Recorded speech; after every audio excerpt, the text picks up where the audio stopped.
언젠가 신문에서 어느 여배우의 인터뷰 기사를 보게 되었습니다.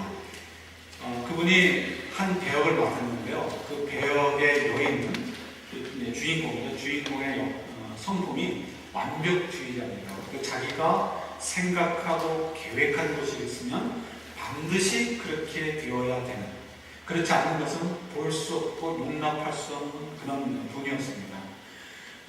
그래서 이제 드라마에 나오는 여자분은 근데 청결을 위하여 남편에게 요구하는 것이 있습니다.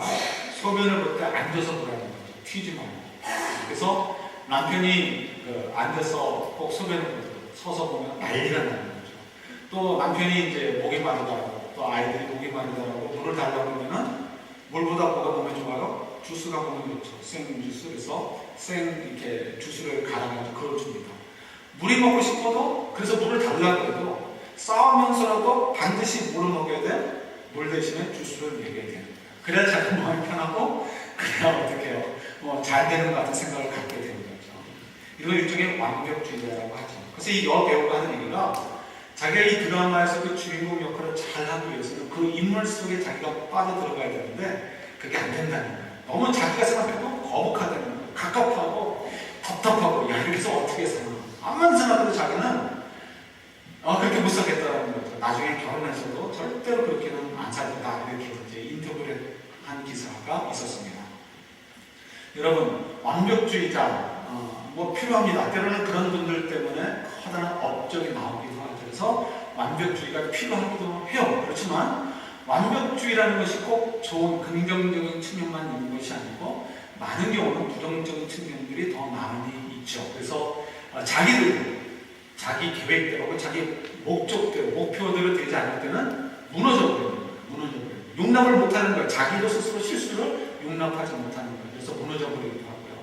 그 강박관념에 빠져가지고 늘 언제나 그냥 이 불안, 언제나 해피하지 못한 인생을 살 수밖에 없고, 그리고 주변의 사람들에게도 기쁨과 평안을 주기보다는 아주 굉장히 스트레스를 주고 어려움을 주는 것. 이것이 이제 완벽주의자들이 갖는 어떤 좋은 점과 단점이 될 수 있겠죠. 여러분은 어떻습니까? 완벽주의자이십니까? 아니면 널널한 주의자이십니까? 한번 테스트 해볼까요? 어느 글을 보니까 이제 9개 항목을 간단하게 주고, 이게 정확하지는 않겠죠. 그러나 9개 항목을 주고 그 중에 만약에 7개가 넘는다면 여러분들은 나는 완벽주의자의 확률이 굉장히 높구나, 이렇게 생각하시면 되고요. 한 5개만 넘으면 굉장히 위험하다라고 생각하셔도 틀림없을 것 같아요. 한번 보겠습니다. 먼저 첫 번째 질문이 보면요, 속을 한번 생각해 보세요. 속을 생각해 보시는 거예요. 그거 아무도 안 보이게 속으로 손가락으로 이렇게 한번 해보시는 거예요. 나는 종종 완벽하게 할 자신이 없어서 해야 될 일을 미루곤 한다. 여러분이 무슨 일을 누가 부탁해도 마찬가지겠죠. 두 번째, 나는 언제나 스스로에게 최고의 것을 기대한다. 나는 했다면 최고가 돼야 돼. 이런 거. 세 번째, 어떤 일을 하고 나면 그 일을 더 잘 할 수 있었는데 라고 이제 생각을 하는 거죠. 후회가 되는 거죠. 네 번째, 내가 계획한 대로 일이 잘 돌아가지 않으면 화가 납니다. 왜 이렇게 안 했을까? 그럴 수도 있지가 아니고 그냥 분노가 나는 거죠. 5번, 남들은 일을 제대로 처리하고 싶어 하는 내 마음을 이해하지 못할 거야. 이렇게 생각하는 거예요. 여섯 번째, 나는 너무 자주 다른 사람들이 해놓은 일이 형편없어서 실망을 하곤 합니다.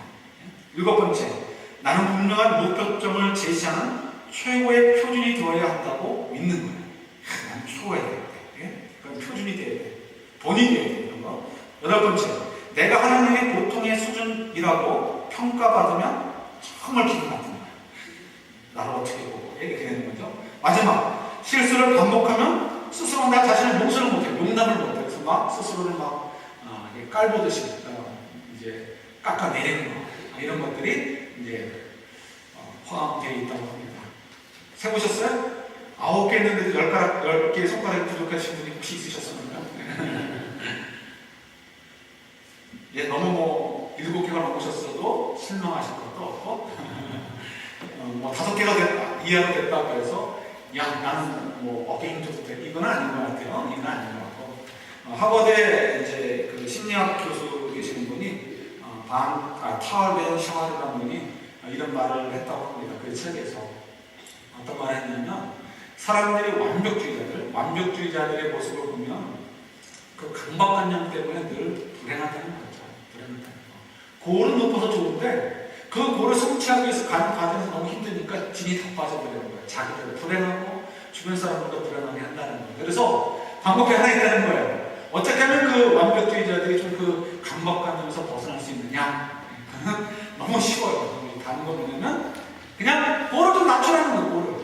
고를 낮춰가지고 적당히 조금만 노력하면 될 수 있는 고를 세우고, 뭐 조금이라는 것이 좀 차이가 있겠지만 그 고를 세우고 그 고를 성취한 다음에 그 다음 단계로 또 올라가고 그 다음 단계로 또 올라가고 하면 뭐 우리의 능력이 된다면 그 처음부터 세웠던 최고의 고에 올라갈 수도 있고요. 아니면 아닐 수도 있는 거고. 예?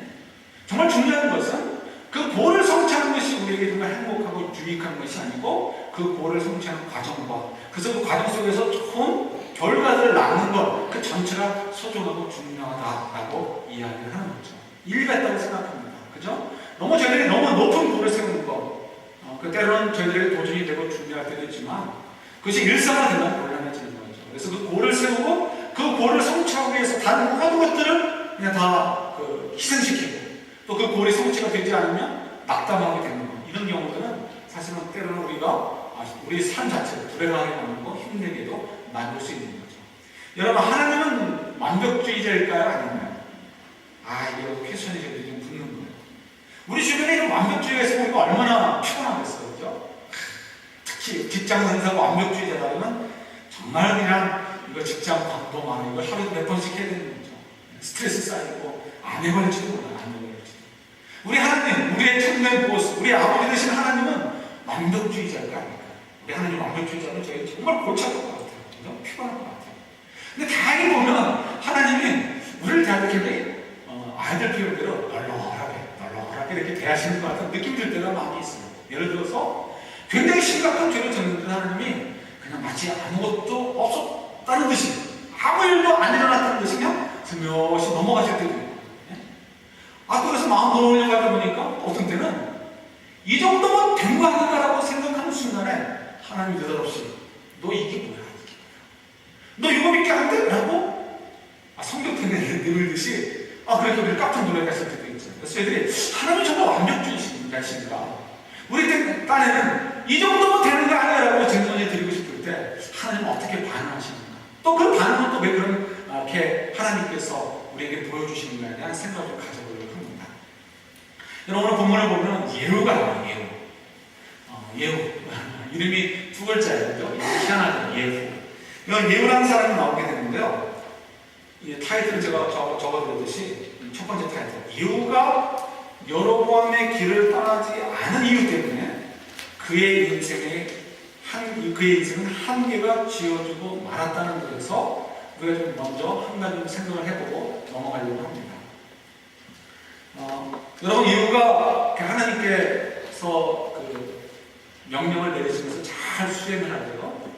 그리고 나서 그 다음에 하나님께 평가를 받게 됩니다. 근데 하나님께서 그 평가를 하실 때 하신 말씀이 있어요. 뭐죠? 네가 참 잘했어. 정직하게 했어. 이 정직하게 했다는 것은 그동안 도덕적으로 거짓말하지 않는 이런 차원이 아니고 하나님께서 하신 일들을, 명령하신 일들을 성실하게, 아주 페이스풀하게, 신실하게 그 일들을 수행했다는 것을 의미하죠. 거기까지 칭찬인데 그 다음에 하신 얘기가 뭐냐면, 그런데 네가 이제 29절에 나오죠. 여로보암의 길을 떠나지 않았다라고 지적하시는 것이 나옵니다. 물론 이 간접 합법이지만 그렇게 나오는 거죠.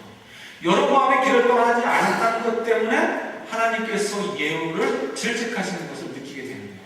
여로보암의 길이 뭘까요?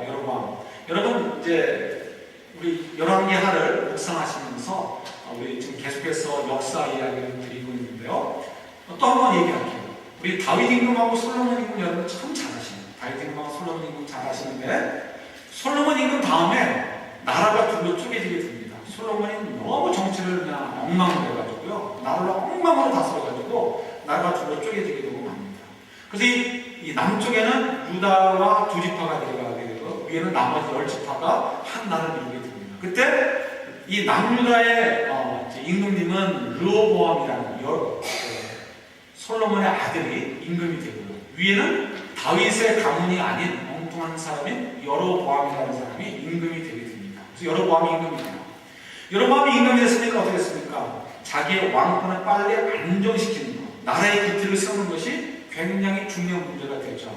자기는 어떤 다윗 왕과의 정통성을 갖고 있는 사람도 아니에요. 그리고 지금 나라의 기틀을 다져져 있는 나라를 아버지로부터 물려받는 것이 아니에요. 그러니까 빨리 우리 나라의 아이덴티티를 만들어가고 그 속에서 국민들이 자기를 임금으로 이렇게 인정할 수 있도록 만드는 것이 여로보암의 첫째 목적이었습니다. 목표죠. 그래서 이거 목표를 이루기 위해서 어쩔 수 없이 그가 결정해야 되는 일들이 있었습니다. 그 중에 하나가 뭐냐면 이스라엘 백성들은 한 가지 하는 일이 있었어요. 뭐냐면 예루살렘, 그들의 마음의 고향이라고 할 수 있는 신앙의 고향이라고 할 수 있는 예루살렘으로 적어도 1년에 한 번 이상은 가서 제사를 드리는 절기를 지켜야 하는 그런 일들을 했습니다. 근데 여러분 좀 지도가 떠있는데요. 지도가 좀 작게 보여서 잘 보일지 모르겠는데요. 위에 그 호수가 보여요. 그게 갈릴리 호수, 갈릴리 바다라고 하죠. 갈릴리 호수고 그 밑에 큰 길쭉한 바다가 사해 바다, 소금 바다라고 하죠. 사해 바다입니다. 그리고 그 사이를 아주 조그만 강, 요단강이 흐르고 있고요. 여러분 보시기에 오른쪽에도 지금 북이스라엘 땅으로 이렇게 그림이 그려져 있는 것을 보이시게 될 거예요. 그쪽 땅에 참 아주 그 길라 그쪽 지방 그런 곳이 굉장히 풍요로운 땅이 있습니다. 그러니까 지금 이스라엘 쪽에서는 좋은 땅을 차지하고 있었고요. 열집하니까 얼마나 많은 국민수를 가지고 있었던 겁니다. 그러니까 이스라엘이 남유다에 비해서는 훨씬 부강했어요. 강력했고요. 지금 근데 이 여로보암이 임금이 된 다음에 요 나라를 잘 킵하기 위해서 머리를 써야 되는 거예요. 그래서 그 자기 나라를 잘 지키기 위해서 머리를 써야 되는데 무엇이 가장 우리 나라를 흔들 수 있을까? 그냥 볼 것도 없어요. 한 가지 첫 번째 떠오르는 게 뭐냐면 이스라엘 백성들이 1년에 적어도 한 번 내지는 3번씩 예루살렘을 방문하는 것을 막아야 되겠다는 생각이 드는 거예요. 왜 그럴까요? 여러분 저희 성도님도 그런 얘기 종종 하시는데요. 즉 그 비즈니스 하는 곳에 멕시칸들 분들을 이렇게 같이 조언으로 쓰잖아요. 일을 잘 해가지고 그 임금도 좀 올려주면서 데리고 있었는데 돈을 조금 모은다면 어떻게 해요? 이 공휴일 때 베이케이션으로 집에 갔다 오겠다고 하는 거예요. 그러면 갔다 옵니까? 대부분 안 와요. 그 돈이 이제 큰 목돈인지 가서 뭐 집도 사고 뭐 하고 해서 그런지 모르겠는데 그냥 마음먹고 쓰다가 한 1년쯤 지나면 연락 오죠. 내가 다시 가면 일할 수 있겠느냐. 그러면 그냥 뭐 좋은 관계였으면 오라고 하죠. 그러면 신기하게도 요즘 그렇게 그냥 국경이 이렇게 아주 이렇게 철저히 철통같이 지키는 것 같은데 얘기 들어보니까 4,000불에서 5,000불쯤 오는데요. 되게 오는데 정시가 안 나요. 그죠? 우리 한국 분들은 이렇게 와야 되는지 4,000불이나 5,000불쯤 온다는 거예요. 그럼 어머니가 또 써주는 거죠. 가면 오고 싶지 않은 거예요. 그런 데는 가면. 가족들 있죠. 그죠? 그리고 그곳에서 그 마음의 고향이니까 얼마나 정서적으로 안정이 돼요. 이스라엘 백성들의 입장에서 예루살렘을 가면 육체의 고향은 아니에요. 그렇지만 그것은 뭐예요? 하나님이 거하신다고 하는 성전이 있는 곳이에요. 거룩한 땅이에요. 이스라엘 백성들의 생각에는 예루살렘 하나님이 거하시는 곳에 가까이 있음이 있을수록 더 복을 받는다는 생각을 가지고 있었습니다. 실제로 예루살렘 주변의 땅값이 성전에 가까울수록 비싼 그런 일들도 있었던 거예요. 그러니까 이스라엘 사람들이 1년에 한 번이든 3번이든 방문을 했다가 하나님의 은혜에 대해서 감동이 되어져가지고 나 여기서 살아야 되겠다라고 차프도 주저앉으면 어떻게 되는 거예요? 이스라엘은 위기가 오는 거예요. 국민의 숫자가 줄어들면 어떻게 됩니까? 세금이 적게 거쳐들일 수밖에 없는 거예요.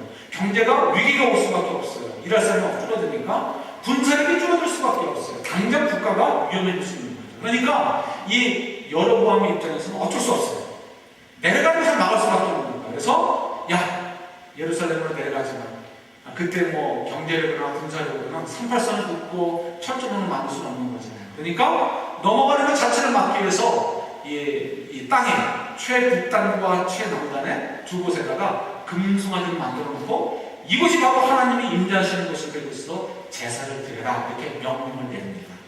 그때 금송아지라는 것이 큰 거 아니에요. 보통 일반적으로 고고학적으로 얘기할 때 길이가 한 20cm 정도, 높이가 한 14cm 정도. 이거만 돼지 저금통만한 거 갖다 놓고 이것이 하나님입니다 라고 이제 선포하고 그곳에서 제사를 드리게 한 거예요. 그래서 단과 베델에서 이제 제사를 드리게 하고 예루살렘으로 원내하게 하게 됩니다. 이것이 여로보암의 길이에요. 자, 이제 예후로 돌아오는 거예요. 예후가 하나님께 명령을 받았습니다. 뭐라고 명령을 받죠? 야, 그때 당시에 임금이었던 이제 아합의 아들들을 다 죽이고, 아합의 집의 사람들을 다 죽이고 네가 왕이 되어라라고 명령을 내렸어요. 예후가 너무 그 명령을 철저하게 잘 지킵니다. 그래가지고 정말 그야말로 아합 사람들의 뭐가 들어갔다 하면 무조건 다 죽였어요. 그냥 씨를 다 말려버렸어요. 그래서 오죽하면 그의 별명이 학살자라고 할 정도로 철저하게 그냥 다 죽여버린 거예요. 굉장히 하나님은 열심히 믿는 것처럼 보이죠. 뿐만 아니라 더 한 가지 한 것이 있는데 그게 뭐냐면 그때 당시에 아주 대도됐던 이스라엘의 종교 가운데 하나가 뭐냐면 바알을 섬기는 종교였어요. 근데 그 바알을 섬기는 종교를 아주 그냥 또 역시 씨를 말려버린 거야. 그래가지고 바알의 선자들을 다 모아가지고는 한 번에 다 죽여버려요. 그리고 바알의 신전이 있는 곳은 다 엎어가지고 화장실을 만드는 거예요. 굉장히 모욕적인 거죠. 똥통으로 만드는 그런 일들도 이제 예후가 했어요. 굉장한 일들인 거죠. 굉장한 일들. 자, 그리고 나서 오늘 본문을 보세요. 어떻게 보면은 저희들의 눈에도 예후는 정말 하나님 말씀에 정말 철저하게 순종한 것 같고요. 그리고 하나님에 대한 열정을 가득 찼던 사람으로 보여집니다. 한번 28절 보시겠나요? 자, 눈으로 보세요. 28절. 예후가 이와 같이 이스라엘 중에서 바알을 멸하였으나, 멸하였고 나가지 않고 멸하였으나, 일종의 반절을 또 우리가 보게 됩니다.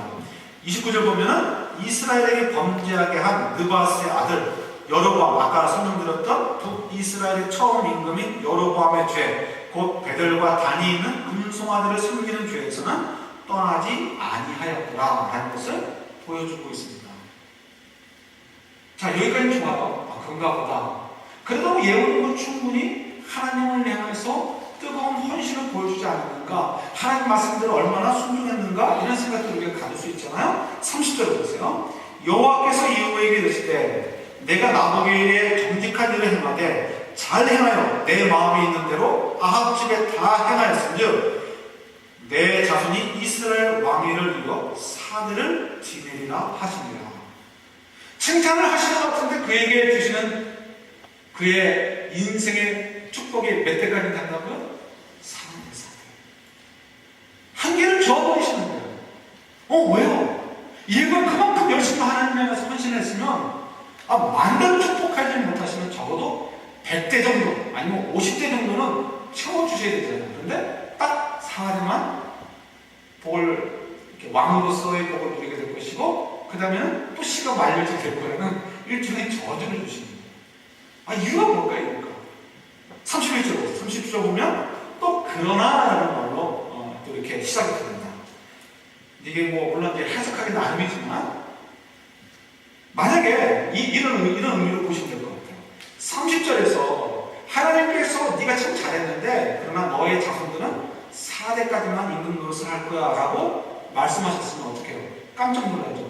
아니 왜 하나님 4대까지만이에요? 내가 이렇게 열심히 했는데 왜 4대까지만입니까? 질문을 가지고 하나님께서 29절에서 말씀하신 내용을 캐치해요. 하나님 제가 단과 베델을 다 없애지 않았기 때문에 이렇게 됐군요. 하나님 용서해 주세요. 제가 전적으로 하나님 신뢰하겠습니다. 이렇게 했어야 되는데 예후는 뭐라고요? 깨닫지 못했다는 거예요. 그래서 어떻게 합니까? 31절 제가 읽을게요. 그러나 예후가 전심으로 이스라엘 하나님 여호와의 율법을 지켜 행하지 아니하며 여로보암이 이스라엘에게 범하게 한 그 죄에서 떠나지 아니하였더라. 이 얘기 뭐냐면 여로보암은 왜 단과 베델의 황금송아지를 만들고 이스라엘 백성들이 예루살렘에 못 내려가게 했어요? 이유는 나를 지키기 위해서. 좀 더 들어가면 무슨 얘기예요? 자기를 임금으로 세운 건 누구죠? 하나님이 세운. 하나님이 자기를 임금으로 세우셨지만 자기가 계속해서 왕권을 유지하는 데는 하나님의 능력이 워킹하지 않는다, 유효하지 않는다는 생각을 좀 가지고 있는 거예요. 그러니까 어떻게 해요? 자기가 스스로 길을 만들 수밖에 없는 거예요. 그러니까 하나님이 원하시지 않는 거예요. 10계명의 1계명과 2계명은 어기는 것임에도 불구하고 여로보암은 그 죄를 범해서라도 자기 왕권을 지켜야 되겠다라고 생각을 하는 거예요. 예후도 마찬가지예요. 열심으로 드린 것 같이 보여요. 그런데 그의 마음 심중은 뭐예요? 나를 임금으로 세운 것은 하나님이시지만 내 왕권을 지키는 것은 뭐예요? 내 밥그릇은 내 스스로 지켜야 된다는 생각을 가지고 있는 거예요. 하나님이 지켜주신다고 못 믿는 거예요. 그러니까 하나님께서 지금 그거를 지적하고 계시는 거예요. 이러면 이제 제가 종종 이제 사회 얘기를 좀 하려고 하는데요. 우리가 실질적으로 세상 속에서 복의 근원의 역할, 손과 빛의 역할을 하려면 역사의식이 좀 있으셔야 돼요.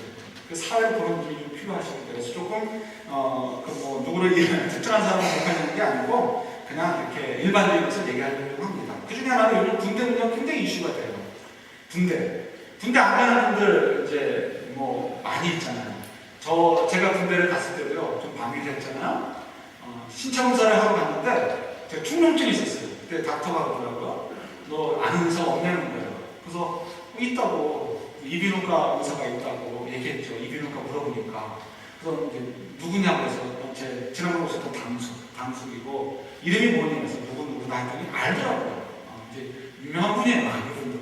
그러니까 알더라고요. 그 한 얘기가, 군의관이 하는 얘기가, 야, 근데 너 왜 안 뺐어? 이런 식으로 얘기하는 거예요. 군대를 안 뺀다는 거죠. 물론 이제 뺄 거라는 생각을 해보지도 않았지만, 6개월 강의된 걸 빼요. 뺄 것도 없죠. 그냥 6개월 떼어오는 게 낫죠. 아예 뺄 생각도 없었지만 6개월이니까 그냥 가면 되는 거잖아요.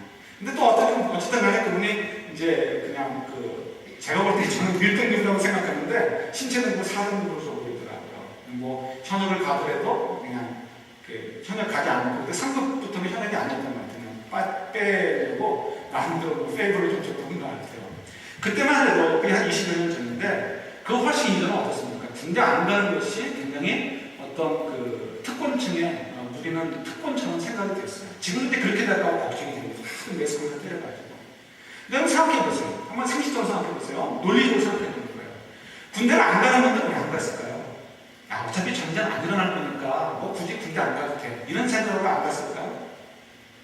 그럼 그런 분들이 정말 나라를 사랑하는 마음이 있어가지고 군대는 안 갔지만 공산당이 내려오면 총 들고 나와 싸울까요?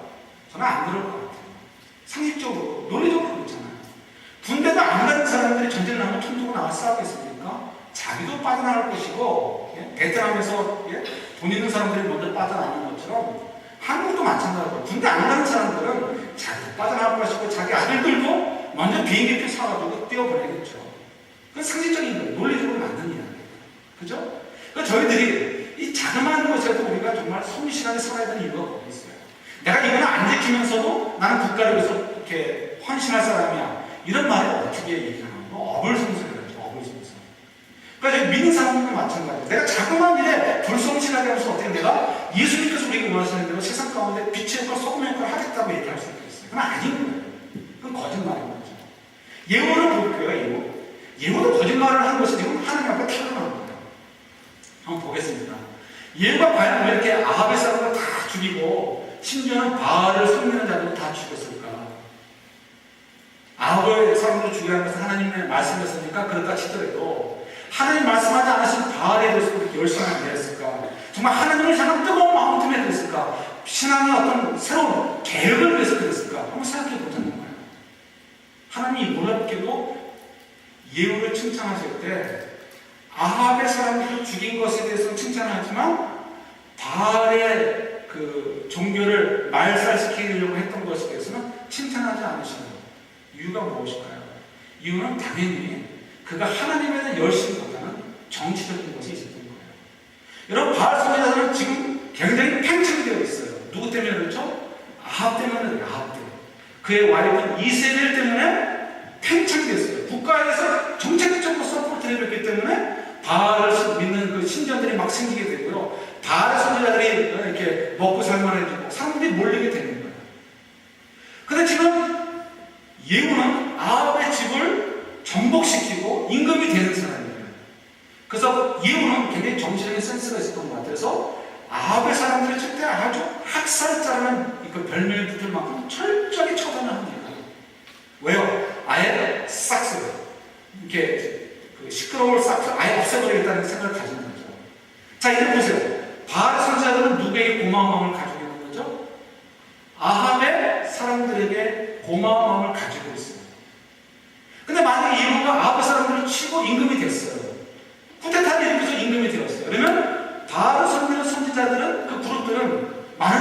수가 많은 수가 있었는데 그 사람들은 힘이 있잖아요. 그 사람들은 예후를 좋게 보겠습니까? 나쁘게 보겠습니까? 당연히 좋지 않게 보는 거예요.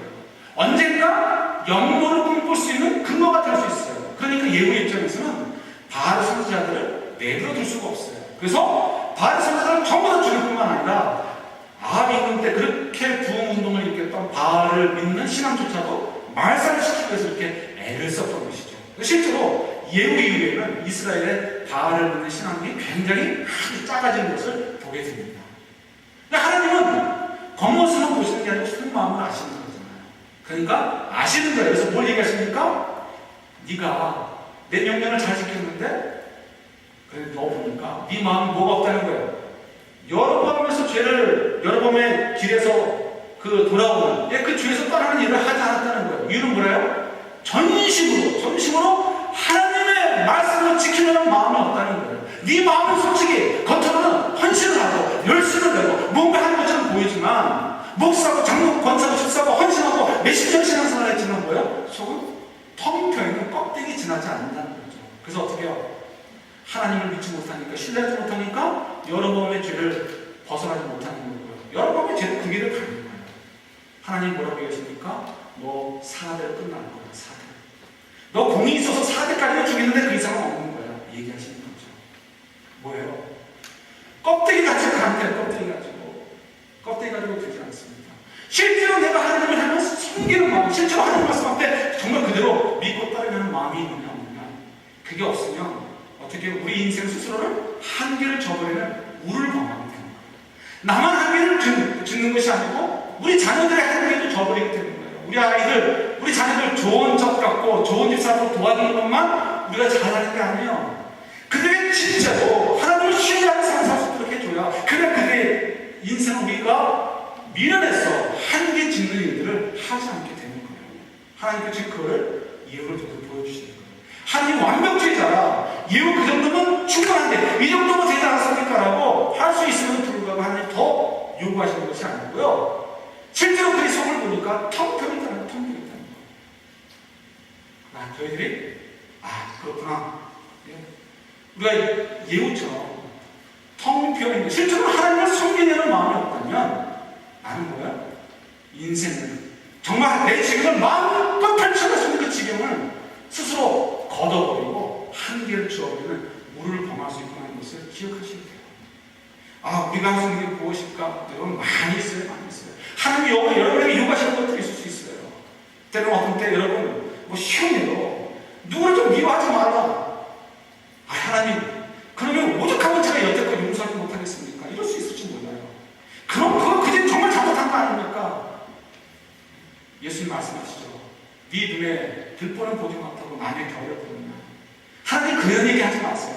하나님 이 사람에 들어오지 못하면 미국 식당에 있는 것처럼 내 신발 속에 들어오지 못하면 그런 말 하지 마세요.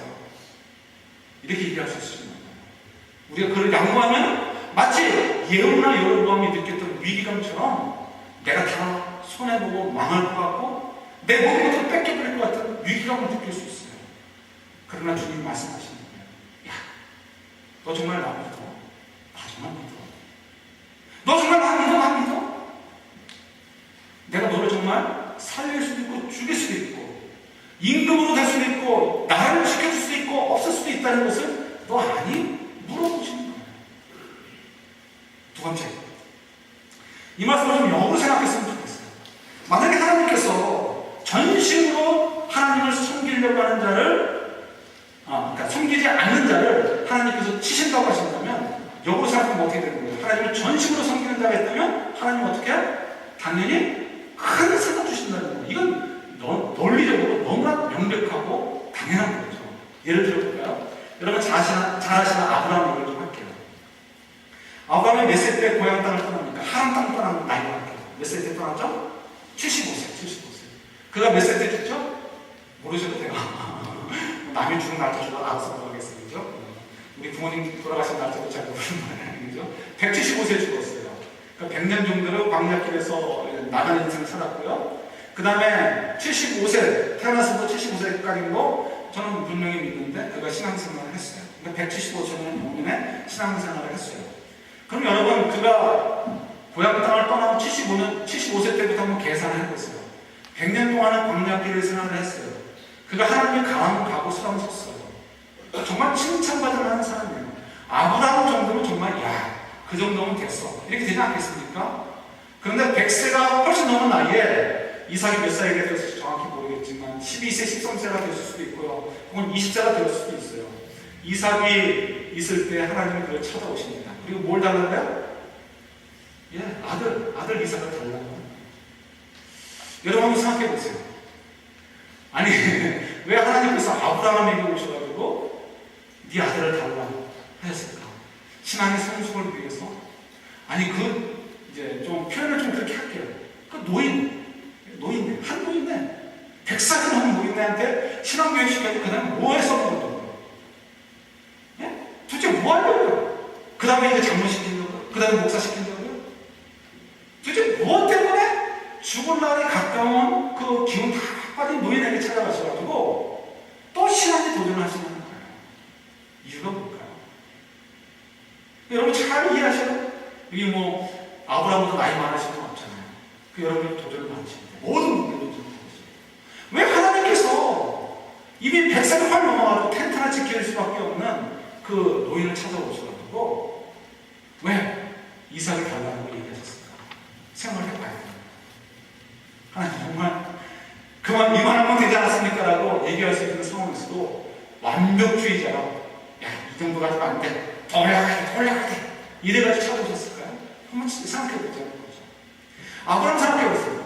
아브라함에게 지금 재산이 있어요. 재산이 있어봤자 몇천 마리 양과 염소 있는 거예요. 별거 아닙니다. 별거 아니에요. 근데 그 양과 염소가 있는데 그게 아브라함에게 큰 소망이 되겠습니까? 아니죠. 아브라함에게 정말 별거 아니에요.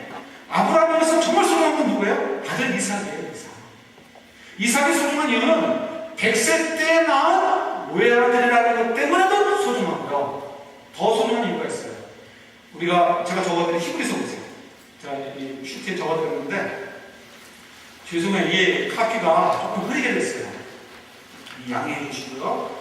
잘 알아보시면 좀 이렇게 뚫어지게 쳐보셔가지고 이해가 되었으면 좋겠습니다. 제가 표준 세번역을 적어놨는데요. 히브리서 11장 17절부터 20절 가운데 몇 절만 적어놨습니다. 여러분 집에 가서 보셔도 좋을 것 같아요.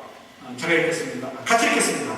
아브라함은 믿음으로 이삭을 바쳤습니다. 더구나 약속을 받은 그가 그의 외아들을 기꺼이 바치려 했던 것입니다. 하나님께서는 이삭을 죽은 사람들 가운데서도 되살릴 수 있다고 아브라함은 생각했던 것입니다. 믿음으로 이삭은 또한 장래일을 놓고 야곱과 에서를 축복해 주었습니다.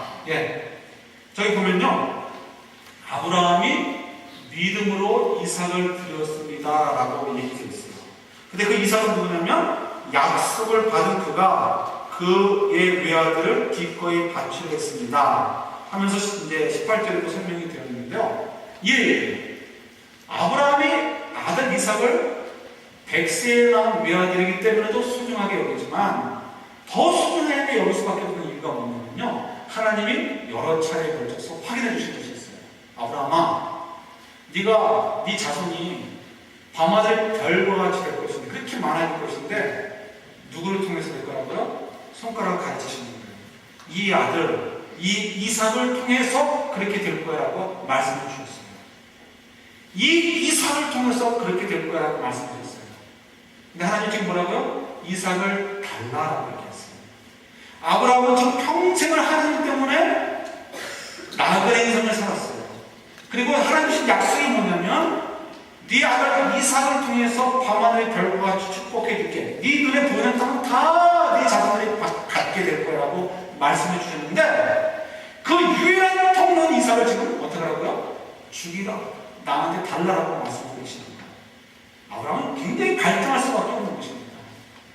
그런데 하나님께서 이것을 요구하시면은 아브라함은 더 큰 믿음의 도전을 주시겠지만 굳이 그 노인네, 이제 죽을 날에 가까운 노인네를 더 훈련시켜서 뭐에 써먹으려기보다는 어떻게 보면 다른 의도가 담겨져 있는 것 같아요.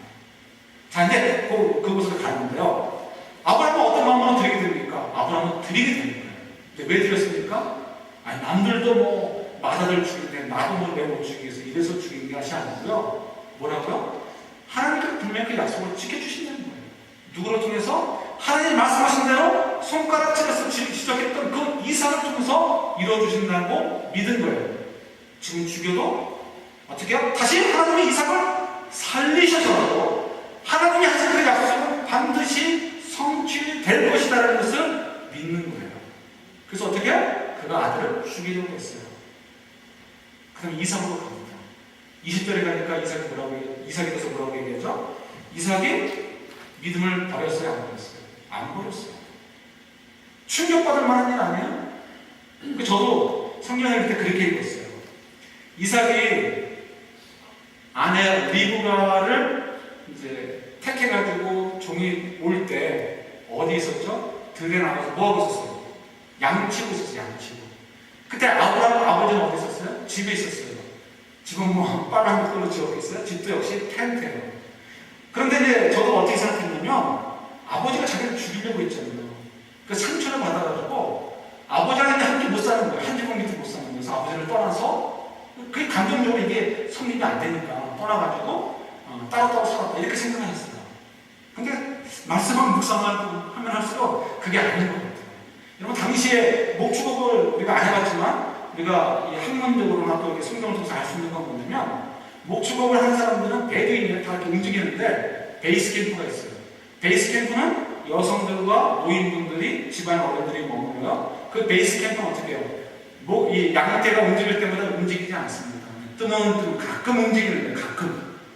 그리고 어떻게 해요? 목동들은 젊은이들은 하인들은 양과 염소떼들을 몰고서 어떻게 해요? 하루에도 한 번씩 움직일 수 있는 거예요. 그래서 몇 달 만에 만날 수도 있고 심지어는 1년이 지난 다음에 만날 수도 있는 것이 당시 목축업을 하는 사람들의 일이었어요. 그러니까 어떻습니까? 요셉의 예를 들게요. 야곱이 요셉에게 형들을 찾아가라 그래요. 하루 길이었습니까? 며칠 길이었습니까? 며칠 길이에요, 며칠 길. 떨어져 있는 거예요. 왜 떨어져 있어요? 그들은 풀을 뜯어먹고 이동하고 이동해야 되기 때문에 그런 거예요. 요셉의 아들들이 죄송해요. 야곱의 아들들이, 그러니까 요셉의 형들이 야곱과 관계가 안 좋아가지고 떨어져 있는 게 아니고 직업상 그러는 거예요, 직업상. 다윗 이놈이 기름 부음을 받기 위해서 그 사무엘이 찾아왔어요. 그때 다윗은 뭐 하고 있었죠? 집이 없었어요. 멀리 떨어져서 양을 치고 있었어요.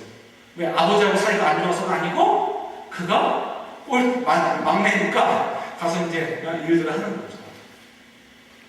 이해가 되시죠? 이삭이 아버지 아브라함에게 상처를 받아가지고 아버지랑 내가 얼굴 맞대고 못 살겠다. 눈 마주치면서 얘기 못하겠다 해서 떠나 있는 것이 아니고요. 그냥 평범하게 늘상 하던 일처럼 일을 하다가 거기 가 있다가 리브가를 맞이하게 되는 거예요. 특별한 의미가 없는 것 같아요. 그러니까 보세요. 만약에 이삭이 아브라함에도 상처를 가지고 있다면 그 명령을 주신 하나님에 대해서 이삭은 어떤 마음을 가질까요? 좋은 마음 가질 수 있을까요? 아니요. 당연히 아버지보다 더 큰 상처를 하나님을 향해서 갖고 있을 거예요. 그럼 어떻게 되겠습니까? 믿음이 떠날 수밖에 없는 거예요. 아니 하나님은 어떻게 그따위 명령을 내릴 수 있어? 어떻게 그따위 명령을 내릴 수 있어? 라고 밖에 얘기가 안 되는 거예요. 그럼 하나님을 떠날 수밖에 없죠. 그런데 뭐라고 되겠습니까? 그가 믿음으로, 그 뭐냐면 그가 믿었다는 거예요. 그가 믿었다는 거예요. 그래서 이게 이 원어를 보면요, 피스케이가지고 그가 믿었다라고 시작합니다. 그가 믿었다. 그가 하나님을 믿었다는 거예요. 그 이게 뭐냐면 하나님이 그를 죽일 때 그가 하나님 향해 상처받지 않을 상황이었다는 거예요. 그건 뭐냐면 아브라함이 가지고 있었던 믿음, 이삭을 죽여서라도 하나님께서 죽이면 하나님께서 살리셔서라도 반드시 이삭을 통해서 밤하늘 별과 같이 나의 자손을 축복해 주실 거라는 그 약속이 성취될 것이라는 것을 믿었어요. 아브라함 입장에서는 자기가 죽었으면 죽었지 이삭 못 죽였을 거예요. 그러나 하나님은 그 믿음 때문에 이삭을 죽이려고 했던 거예요. 그거를 이삭이 알았을까요? 몰랐을까요? 하나님이 그걸 노린 거예요. 하나님 목적이 거기 있었던 것 같아요. 그를 통해서 아브라함의 말과 설명을 통해서 이삭이 동의했을 것이고요. 이삭은 그 과정을 겪으면서 어떻게 해요? 하나님의 약속이 아버지도 미련해서 100년 동안을 허비한 인생이 아니고 하나님의 약속은 반드시 성취될 것이기 때문에 나머지 인생은 성공한 인생이었어라고 동의할 수 있었고요. 앞으로 자기가 나쁜 인생을 살아야 되는데 자기가 나쁜 인생을 사는 것도 어떻게 해요? 절대로 손해보는 게 아니고 멍청한 짓이 아니다. 이건 반드시 하나님께서 약속해 주신 대로 축복받는 인생이 될 것이라는 것이 학습이 되는 거예요. 그죠?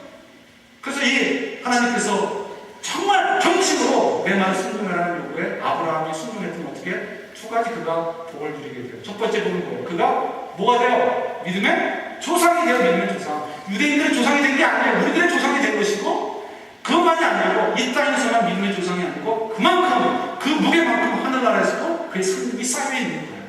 하늘나라에서도 그만큼 인정해주는 존재가 된 거예요. 그렇죠? 엄청난 복을 받은 거예요. 두 번째 복이 뭐예요?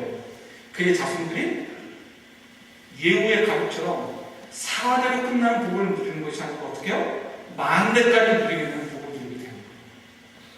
아브라함이 하나님의 말씀에 전심으로 순종했더니 4대로 자기의 인생을 한정 짓는 것이 아니고 아브라함은 어떻게 그 한정을 없애버리는 거예요.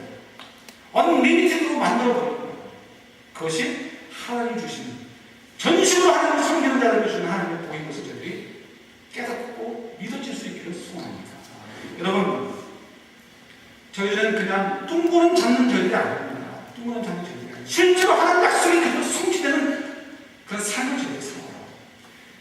요즘 주일날 성경 공부하시죠. 여러분 열심히 내세요. 열심히 내세요. 여러분 더 하나님을 알아가셔야 돼요. 하나님을 알아야 하나님이 어떤 분인가를 깨달아야 하나님 앞에 엎드려지고 하나님 말씀에 전심으로 지켜야 되겠다라고 순종하겠다는 마음이 생기잖아요. 하나님 모르면 어떻게 돼요?